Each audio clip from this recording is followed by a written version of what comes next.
Brian était un enfant gâté issu d'une famille aisée, et lorsque son père est décédé, il a dû s'occuper de sa mère âgée.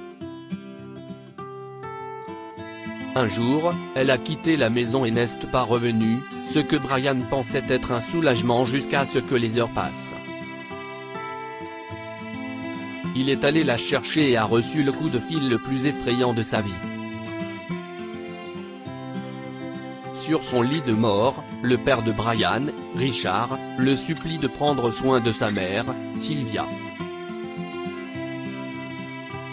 Elle est vieille, et sa mémoire semble s'effacer, « Mon fils », dit son père malade en tenant la main de Brian. « Oui, papa.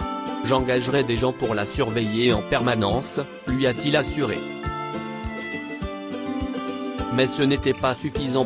Non, mon fils. Il faut que ce soit toi. Si tu ne le fais pas, tu ne recevras rien une fois qu'elle sera partie. Je m'en suis assuré, révéla Richard, et Brian resserra légèrement sa prise. Cependant, son père a tressailli, alors il a relâché la pression. Tu veux que je retourne vivre avec ma mère? Papa, j'ai 50 ans. J'ai ma propre vie. Brian a secoué la tête. Vie personnelle? Tu veux dire faire la fête avec des femmes qui ont moins de la moitié de ton âge? Ce n'est pas une vie. J'ai renoncé à te voir te marier ou avoir des petits-enfants il y a des années, mais au moins, tu vas revenir à la maison et t'occuper de ta mère, a dit Richard, en se mettant en colère. Il a commencé à tousser brutalement, et Brian a cédé. Ok. Je te jure que je vais le faire, papa. S'il te plaît, calme-toi. Tiens, bois un peu d'eau, lui dit Brian en l'aidant à boire dans la tasse posée sur son lit. Sylvia revient de la cuisine. Ok, mon fils. Je peux le surveiller maintenant, a-t-elle tapoté l'épaule de Brian. Repose-toi un peu, papa. Je reviendrai bientôt, a-t-il dit à son père, qui a hoché la tête pensivement. Brian ne savait ce qu'il disait, même sans mots. Il savait aussi que son père était sérieux. Il y avait probablement une sorte de disposition dans son testament qui empêcherait Brian d'obtenir quoi que ce soit s'il ne s'occupait pas de sa mère. À l'époque, il savait que sa mère était la seule héritière de tout, et cela lui convenait. Mais il ne savait pas que son père lui demanderait cela. L'idée de retourner chez lui et de vivre avec sa mère, une femme de 78 ans, était tellement humiliante. Cependant, il le ferait si cela lui permettait d'avoir de l'argent. Je veux dire, je tiens à ma mère, mais je ne choisirai jamais ça. Mais d'un autre côté, je ne renoncerai pas aussi volontiers à mon héritage, pensa Brian en montant dans sa voiture et en commençant à planifier son déménagement.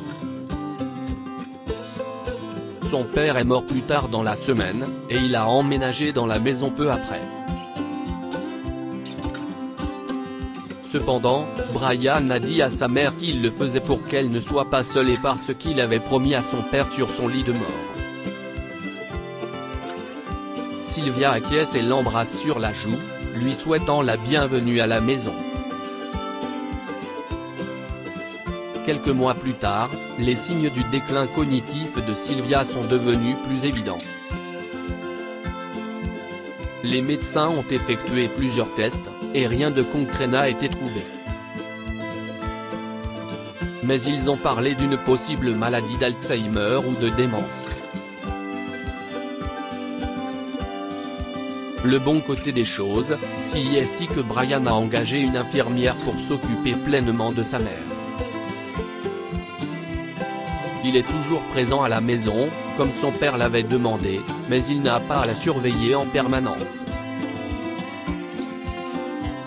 Sylvia a eu de bons et de mauvais jours. Les médecins ont dit que son état ne ferait qu'empirer avec le temps, mais Brian n'était pas trop inquiet. Malheureusement, il n'avait jamais imaginé ce qui se passerait le jour où l'infirmière a appelé pour dire qu'elle allait s'absenter. « Je suis désolé, monsieur Collins. Ma fille doit être hospitalisée », a dit l'infirmière. « Si est inacceptable, je veux dire, je suis désolé pour ça. Mais l'agence ne devrait-elle pas envoyer quelqu'un pour vous remplacer ?» demanda Brian, se retenant de dire quelque chose d'insensible. « Tout le monde est réservé. Ils vont vous rembourser pour aujourd'hui. » « Je dois y aller », a répondu l'infirmière et a raccroché. « Attendez. » Brian a dit, mais l'appel était terminé. Bon sang. Il avait des projets ce jour-là. Son poste de cadre supérieur dans l'entreprise de son père lui permettait de choisir ses horaires de travail. Il allait travailler peut-être 3 jours par semaine pendant quelques heures. Cependant, il avait vu une belle serveuse travaillant au café près de la maison de ses parents, et il voulait l'inviter à sortir.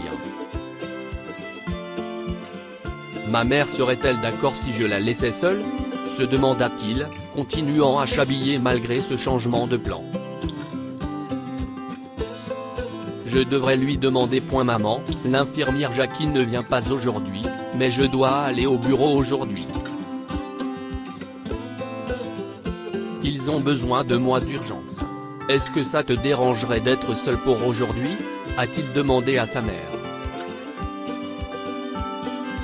Heureusement, elle la regardait directement, et il savait qu'elle se sentait bien ce jour-là et qu'elle s'en souviendrait probablement. « Vraiment ? Tu me prends pour une idiote ? J'ai peut-être des problèmes ces derniers temps, mais je te connais. Je sais que tu n'aimes pas travailler dans l'entreprise de ton père, et je sais que tu n'es dans cette maison que parce qu'il t'a menacé, » s'est moquée Sylvia. Il ne l'avait jamais entendu lui parler ainsi auparavant. « Oui, je suis au courant de tout ça. Mais vas-y. Va flirter avec une femme et dépenser de l'argent pour elle. Tu ne trouveras jamais l'amour de cette façon. » Brian a dégluti. « Je vais au bureau, » a-t-il dit à voix basse jusqu'à ce qu'il se mette en colère. « Peu importe. Je fais ce que je veux. Au revoir. » Il est parti mais n'avait soudainement plus envie d'aller chercher cette serveuse. Il s'est senti émasculé, impuissant et faible. Alors, il est allé au bureau. Il a gribouillé, joué à des jeux sur son ordinateur, et vérifié son téléphone, prenant le temps. Le bureau s'est vidé sans qu'il s'en aperçoive, alors il est parti et est rentré chez lui. Les mots de sa mère le hantaient. Il n'avait aucune idée qu'elle était au courant de la situation, mais quelque chose dans la façon dont elle le regardait était encore pire. Comme si elle était déçue qu'il pense autant à l'argent. Elle l'avait toujours choyé et vanté avant. Même en tant qu'enfant riche, il avait accompli beaucoup de choses. Il a obtenu des récompenses sportives et académiques, est allé dans une université de premier ordre, et a eu un bon début de carrière. Cependant, il a ensuite demandé à son père un poste dans son entreprise parce qu'il voulait apprendre les ficelles du business dont il allait hériter. Richard et Sylvia avaient été si fiers jusqu'à ce que l'intérêt de Brian diminue et qu'il se présente moins souvent au bureau. En regardant en arrière, il a compris que maintenant ses parents le regardaient avec pitié, et les derniers mots de son père exprimant qu'il avait renoncé à ce qu'il se marie ou ait des enfants étaient encore plus poignants maintenant. Officier. S'il vous plaît, j'ai reçu un appel disant que ma mère est retenue en otage. S'il vous plaît. Il devrait changer ça. Mais le pouvait-il? Il avait déjà 50 ans. Les autres cadres de l'entreprise accepteraient-ils de l'aider à apprendre les ficelles du métier cette fois-ci? Tout était-il perdu? Il pensa à tout cela en rentrant chez lui en voiture et voulut en parler à sa mère. Maman, il frappe à sa porte. Pas de réponse. Maman. Rien, alors il a ouvert, et personne n'était à l'intérieur. Ses sourcils se sont levés et il s'est rapidement dirigé vers la maison, vérifiant la cuisine, les salles de bain, le jardin, le solarium et le sous-sol. Sa mère n'était pas à la maison et elle n'était pas censée sortir du tout. Sa motricité était normale pour une femme de son âge, mais il s'inquiétait pour sa mémoire. Brian décida de courir jusqu'à sa voiture et de la chercher, mais une pensée envahissante occupait le devant de la scène dans son esprit. Si elle est partie, je n'aille plus à m'inquiéter. J'ai l'argent, et je suis libre, a-t-il pensé. L'idée était si intrigante et pourtant si dérangeante. Mais il s'est assis sur le canapé du salon et a attendu, attendu, attendu, attendu. 5 heures se sont écoulées, et toujours aucune nouvelle de sa mère. Il devait la trouver. Elle était peut-être blessée, perdue ou pire. Brian ne pouvait pas croire qu'il avait attendu, comme s'il demandait à l'univers que quelque chose arrive à sa mère. Je suis le rebut de la terre, et si elle meurt, je ne mérite rien, pensa-t-il en sortant. À son grand étonnement, il y avait une neige épaisse sur le sol. Il n'avait même pas remarqué l'arrivée d'une tempête de neige et s'inquiétait encore plus pour sa mère. Il est monté dans le SUV avec des pneus neige et a commencé à conduire autour, essayant de la trouver. Il finit par atteindre la maison de Madame Phillips, leur plus proche voisine. Je sais qu'il est tard, Madame Phillips, mais avez-vous vu ma mère? Elle est partie depuis des heures, a demandé Brian désespérément. Mais la voisine ne savait rien. Ils promirent de surveiller pendant qu'il continuait à rouler dans le quartier, en appelant le nom de Sylvia. Après quelques heures de recherche, il s'est finalement rendu directement au poste de police. Il était 4 heures du matin, mais quelqu'un était de garde la nuit, et ils ont pris son rapport. S'il vous plaît, elle est atteinte de démence ou quelque chose comme ça. S'il vous plaît, aidez-moi à retrouver ma mère, les supplie Brian, et l'agent de police lui assure qu'ils feront de leur mieux. Il rentra chez lui et essaya de dormir en vain, et quand le soleil se leva enfin, il monta dans sa voiture et roula encore. Il continuait à neiger et à neiger. Oh, mon Dieu! Elle va mourir de froid ou autre. Et je serai le seul à blâmer, Brian s'est mis à pleurer au volant, et soudain, un chevreuil a sauté sur la route. Il a fait une embardée rapide, et malgré l'efficacité des pneus neige, le SUV a perdu le contrôle parce qu'il était si lourd. Il n'y avait pas de friction, et la voiture a dérapé. Brian a essayé de contrôler le volant dans une tentative futile de survivre, mais une autre pensée intrusive lui est venue à l'esprit, quoi qu'il arrive, je le mérite. Il savait que si le SUV continuait, il risquait de s'écraser contre un arbre, et qu'il n'y survivrait pas. Mais le SUV a finalement heurté une congère et s'est arrêté. L'airbag l'a frappé au visage, les alarmes ont retenti et le tableau de bord est devenu un peu bizarre. mais il était vivant et respirait. Son nez lui faisait légèrement mal à cause de l'airbag, mais c'était le moindre de ses problèmes. Il lui a fallu toute sa force pour pousser la porte, mais il est sorti et a respiré. Maman. Sylvia. Réponds-moi. Rentre à la maison. Je t'aime. Brian a crié sur la route vide, un cri d'impuissance déchirant qui s'est échappé de sa poitrine avec la douleur d'une déchirure de la chair sur l'os. Il a regardé en arrière vers la voiture, sentant la douleur dans sa gorge mais peu importe. Son SUV était coincé. Il allait devoir y aller à pied, et peut-être, il pourrait retourner au poste de police pour voir ce qui se passait. Mais son téléphone portable a sonné. Il le sortit de sa poche les mains tremblantes et vit un numéro inconnu sur l'écran. Bonjour, a-t-il crié. Brian, dit une voix. Oui.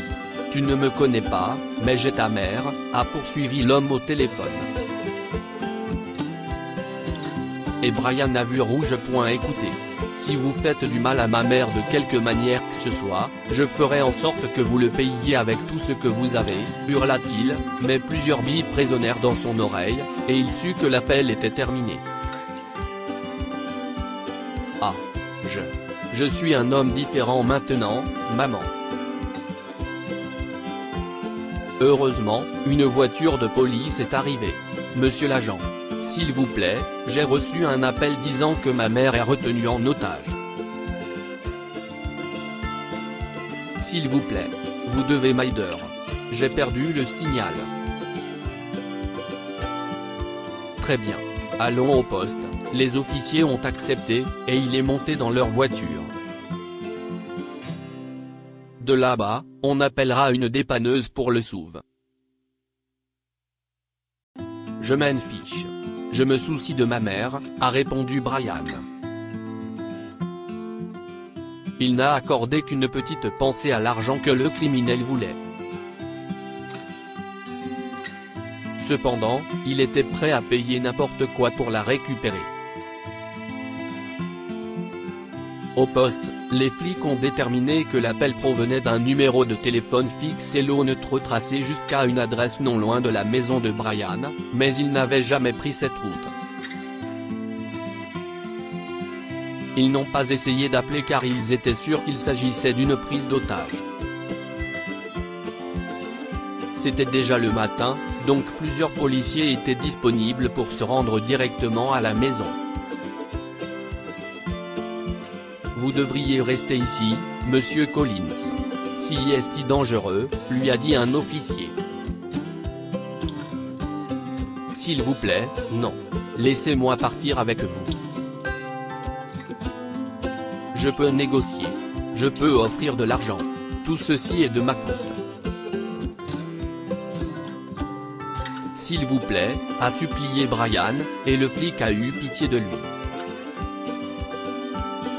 Plusieurs voitures de police sont arrivées à l'adresse, prêtes pour un dangereux face-à-face avec un méchant ravisseur, mais ils ont débarqué dans une humble maison et ont vu un homme arroser ses fleurs pendant que deux filles faisaient un bonhomme de neige à l'extérieur.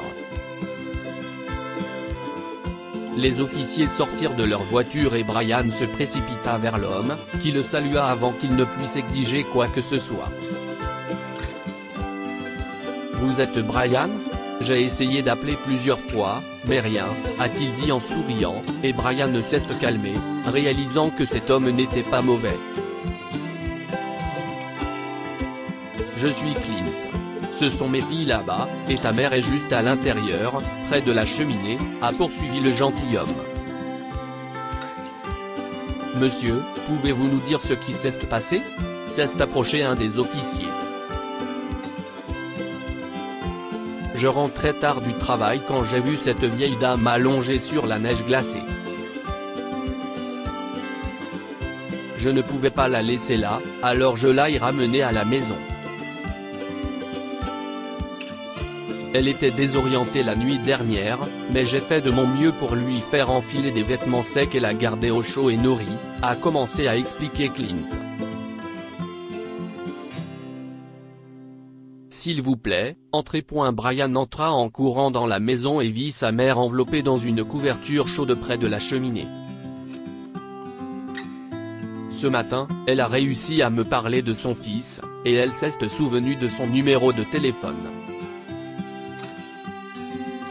Mais elle est restée silencieuse depuis, continua Clint, et Brian s'agenouilla devant la vieille femme pour l'examiner.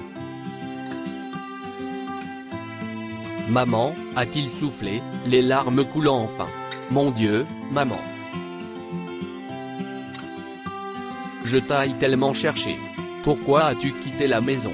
La femme plus âgée a regardé dans les yeux de son fils et lui a souri gentiment. « Tu ressembles à mon garçon, Brian. Si est-il le meilleur de sa classe. Il a gagné un concours de mathématiques l'autre jour, a-t-elle dit, et Brian a su qu'elle n'était pas lucide à ce moment-là. Il avait gagné son concours de maths en 5e année il y a des décennies, et elle se vantait comme une folle à l'époque. Cependant, Brian ne s'est pas soucié du fait que son esprit semblait être absent pour le moment. La seule chose qui comptait était qu'elle soit saine et sauve. Les officiers ont posé quelques questions à Clint. Il leur a dit qu'il irait au poste de police s'il ne parvenait pas à recontacter Brian. « Je n'avais personne pour surveiller mes filles aujourd'hui. Je suis désolé. J'aurais dû appeler le 911, s'est-il excusé, mais Brian a secoué la tête. Non, vous avez sauvé ma mère. Je ne peux pas vous remercier assez. » Brian a serré l'étranger dans ses bras, puis a sorti son téléphone. « Laissez-moi vous donner quelque chose comme récompense. » « Non. Non. Mon Dieu, non. J'ai juste fait ce que n'importe qui aurait fait, » a refusé Clint, et Brian a rangé son téléphone. « Officier, pouvez-vous nous ramener à la maison ?» a-t-il demandé aux policiers, qui ont acquiescé et l'ont aidé avec sa mère jusqu'à la voiture de police. Il les a remerciés en marchant avec sa mère vers la maison, et ils sont partis. Il l'a emmenée dans sa chambre et l'a mise au lit. En la regardant dormir, il lui a promis le monde. Je suis un homme différent maintenant, maman. Ou du moins, je ferai de mon mieux pour l'être. Je serai le fils dont tu pourras te vanter à nouveau, même si tu ne te souviens pas bien de moi. Je vais m'occuper des affaires de papa, gagner le respect des directeurs et enfin mettre ma vie en ordre. Il n'est pas trop tard. Je sais que je peux le faire, jura-t-il en quittant sa chambre. Son changement s'est fait lentement, et il était difficile. Mais il l'a fait. Quand sa mère est morte, et qu'il a hérité de toute leur fortune, il a créé un fonds d'affectation spécial pour les enfants de Clint. L'homme, qui travaillait comme concierge, était devenu un excellent copain pour Brian après l'incident et refusait toujours quand il essayait de lui donner de l'argent. Mais ses enfants auraient accès au fonds fiduciaire quand ils auront 18 ans. Ils pourraient l'utiliser pour tout ce dont ils auraient besoin. C'était la récompense que ce brave homme méritait pour avoir sauvé Sylvia. Et sauver Brian. Que pouvons-nous apprendre de cette histoire? L'argent ne vaut rien s'il vous fait gâcher votre vie. Brian ne se souciait que de l'argent et ne travaillait pas, ne s'installait pas et ne fondait pas de famille. Même ses parents avaient perdu tout espoir en lui. Les personnes que vous aimez comptent plus que n'importe quel montant d'héritage. Brian a seulement accepté de s'occuper de sa mère pour obtenir son héritage, mais il a vite appris que l'argent n'est rien comparé aux personnes que vous aimez. Partagez cette histoire avec vos amis. Elle pourrait égayer leur journée et les inspirer. Cette histoire est inspirée de la vie quotidienne de nos lecteurs et rédigée par un écrivain professionnel. Toute ressemblance avec de véritables noms ou lieux est une pure coïncidence. Toutes les images sont utilisées uniquement à des fins d'illustration. Partagez votre histoire avec nous. Elle changera peut-être la vie de quelqu'un. Si vous souhaitez partager votre histoire, envoyez-nous un mail à info@amomama.com.